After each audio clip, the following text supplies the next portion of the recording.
घने छत्र के नीचे रुद्र, अपार शक्ति का एक शेर, अपने हर कदम से जंगल पर हावी है। उसकी धरती हिला देने वाली दहाड़ पेड़ों से गूंजती है, जिससे जंगल के निवासियों में दहशत फैल जाती है। रुद्र की भेदी निगाहें झाड़ियों को स्कैन करती हैं। निर्विवाद राजा अपनी अगली विजय की तलाश में।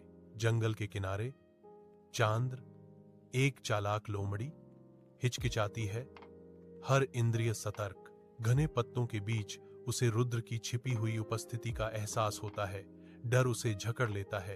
एक मौन खतरा, हर कदम मापा जाता है सावधानी से।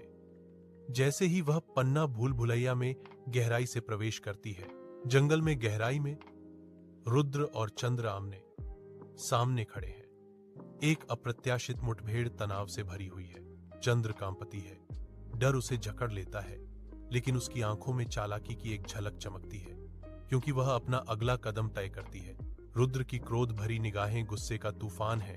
उसकी आंखें चंद्र पर टिकी हैं, क्योंकि वह एक धोखे भरी गुहार करती है, महाराज, मैं आपकी सेवा में हूं। अपने शिकारगाहों में राजा रुद्र अपने क्षेत्र का सर्वेक्षण करते हैं। उनका चेहरा क्रोध का मुखौटा है। उनकी उपस्थिति शक्ति विकीर्ण करती है, जो किसी को भी उसकी भूमि पर अतिक्रमण करने की हिम्मत करने वालों के लिए एक स्पष्ट चेतावनी है। वह ठंडी क्रोध से घुसपैठियों का सामना करता है। उसकी आवाज एक गर्जनापूर्ण चुनौती है। तुम कौन हो? तुम मेरे शिकारगाह में क्यों आए हो? रुद्र के शिकारगाह में चंद्र उसके सामने खड़ी है। उसका शरीर एक दृश्य कंपन के साथ उसे धोखा दे रहा है। डर उसके आंखों में चालाकी के साथ नाचता है, क्योंकि वह एक शिकारी की सटीकता के साथ अपने शब्दों का चयन करती है। महाराज, मैं तो बस आपकी सेवक हूं, वह शुरू करती है। उसकी आवाज अधीनता और छिपे हुए इरादे का नाजुक संतुलन है। मैंने सुना है कि एक और शेर आपके जंगल में आया है, जो आपको मारना चाहता है और राजा बनना चाहता है।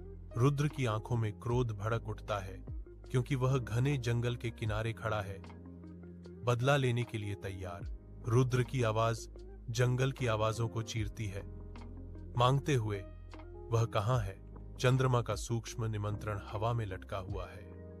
आओ, मैं तुम्हें दिखाऊंगी, क्योंकि वह रुद्र को छाया में और गहरा ले जाती है।